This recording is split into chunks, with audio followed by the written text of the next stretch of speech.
It is Sunday, July 28th, 2019, and this is the Pro and Con Show. And I'm your host, Michael James Ott. Welcome to the show.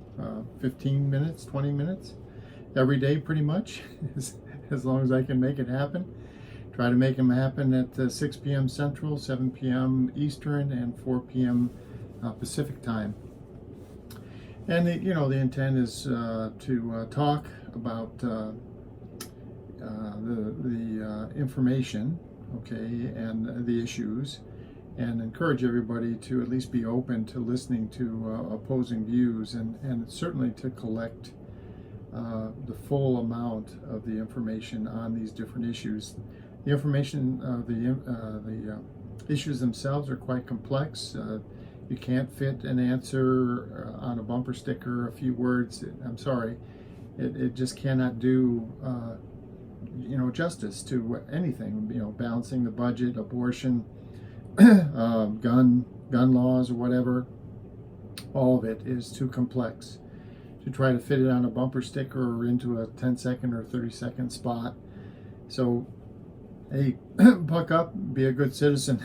Let's spend some extra time thinking about some of these things, so we make sure that we're doing the best we can for this government that, of course, is for all, right? So normally I'd look at some of the different information streams that are on the internet, and I often look at Breitbart and Fox News and NPR and CNN and Huffington Post, and just look at how those different websites are displaying information, how they're dealing with some of the events of the day, how they're kind of putting different spins on that information. But today I want to talk about a documentary that I watched yesterday, and the reason why I want to talk about it is it's a very concerning thing, and so I want you to appreciate it. I hope that people will view this and appreciate this.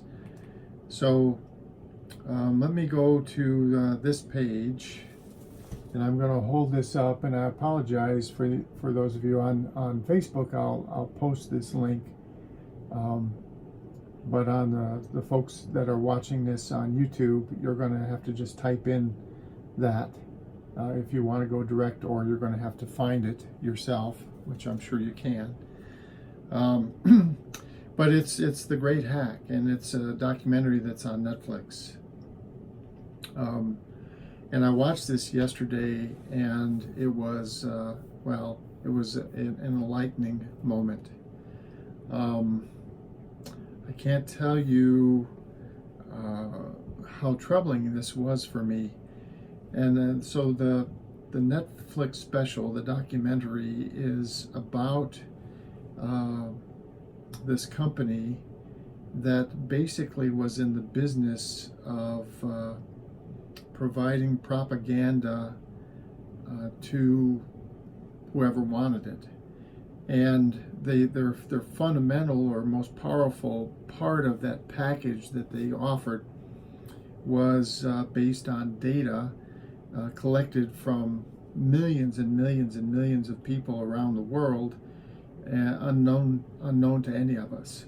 And this was a lot of the discussion back in there was Facebook. I don't know how many it was. I want to say it was 80 or 90 million different profiles had been provided by Facebook to this company. And then this company then went through and they analyzed the data, and they very quickly came to conclusions based on analysis of there was a slice of populations, and it didn't matter where it was around the globe, but these slices could be influenced. And so what so often happens, and is happening here in the United States, is there's because generally I think we're kind of an example that most people look at. There's in a democratic society, just like we have, there's two main political parties, and those two parties are at loggerheads, and then there's some people in the middle that really are not going to, go into one camp or the other. And it's those people, those kind of centrist,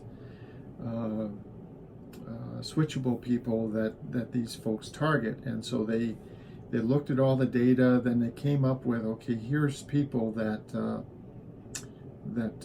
we perceive that we could influence in a significant way, because they're kind of sort of undecided, if you will.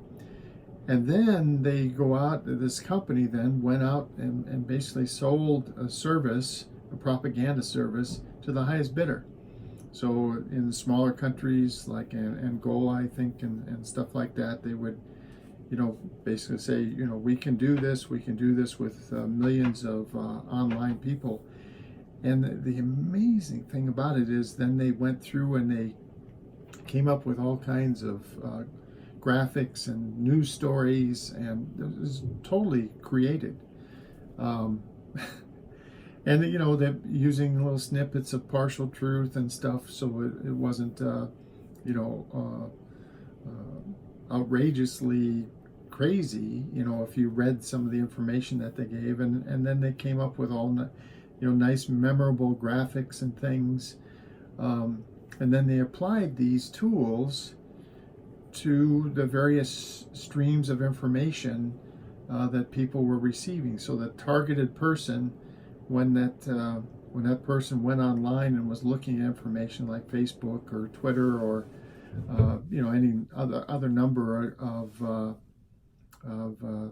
information streams, these people were automatically shifting what these people saw. And so the rhetoric, the propaganda, was intended to change their minds, and in fact they did. And they even went so far as to organize political rallies, and they did this on a regular basis in countries all around the world, including the United States of America. And so the documentary is all about this company, and there was a couple of whistleblowers that kind of brought all this to light. And it's scary. And the most scary part of it is that we, all of us, need to be aware that this is happening even today. This original company that was doing this is out of business now. They got so much focus from all this stuff, and you watch the video, and I hope that you are I don't know, just totally discouraged and I don't know, I'm searching for the right word here, but disgusted by what these people did. And capitalism being what it is, people are more than happy to pay for this kind of thing, and I'm sure there's other companies that are doing it. And it's only a matter of scale and who they are. Unbelievable what these people have done and are doing. And that's one of the reasons why I do the Pro and Con show, is to encourage you to look at multiple streams, because at least hopefully they'll have less ability to cull the information that you see or redirect it or whatever. But and I came away thinking that those of us that might be getting our news through one of the information streams online was probably a mistake, and we should be looking at viewing like the major networks on a regular basis, all of them, to make sure that the information that's coming to us hasn't been filtered and homogenized and programmed to influence us directly. It's scary. It's really, really, really, really scary. And I don't know what to say other than please check out The Great Hack on Netflix. I hope when you watch it, you'll be as taken aback, frustrated, angered as I am. And so part of it is the information flow, right? So that's one thing that we can do to make sure that we're looking at things that would be harder to influence with these companies, taking our data and using it on us, weaponizing it basically to guide us, if you will, to whatever agenda that they have. But the other part of it is, and again, speaking of the long term, is to change how we do all this. And I've spoken in the past, I'll speak in the future about changing the election system so that basically we kind of extended into a national jury duty system, if you will. So instead of being called up for days or weeks, or sometimes even a couple of months for jury duty, you would be called up, randomly selected, and basically elected for some significant office that would last years, then 2, 4, 6 years, depending on what would happen. And then all of that, the whole process would be highly secure. We'd make sure it'd be reviewed on a regular basis, and the information on the various people in this system that we would be potentially electing to public office would be standardized and highly constrained and secure, and the candidates themselves would be looking at it on a regular basis and saying, yes, this information is correct, or no, someone's starting to hack it, and these some of my biography has been changed, and they said this, went to this college, I didn't, stuff like that. And then of course we'd also have to have like certified verifiers as all part of this that would go in and review the information. So the potential for lies or deceit or propaganda to come out of this would be minimal. And then it doesn't really, all these other things that might go on doesn't matter, because the information, if you want to know anything about these people and who you're going to elect, you go to the system and you watch videos of them, and you listen to them and read answers to questions that they provided, and so on and so forth. So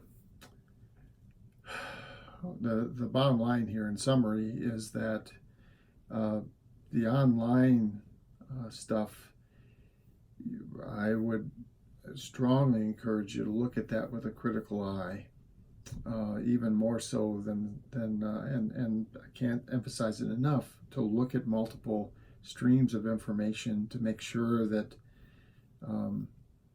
or reduce the probability that you are being radioed. It's incredible. And this documentary on Netflix, watch it. I beg you, watch it. It is so far beyond concerning to it strikes deep fear within me. Okay, and then all of us should be talking about how we're going to fix this, with the election system, and the fact that right now there's not only these hacking of data and the use of our information against us, but all the big money, buying commercials on television and all this other stuff that inundates us with all this often misinformation. We can strip all that out by just changing the way we find candidates and elect them to office. All right. So for Sunday, July 28th, 2019, this is Michael James Ott with the Pro and Con Show. Another show tomorrow. Until then, bye for now.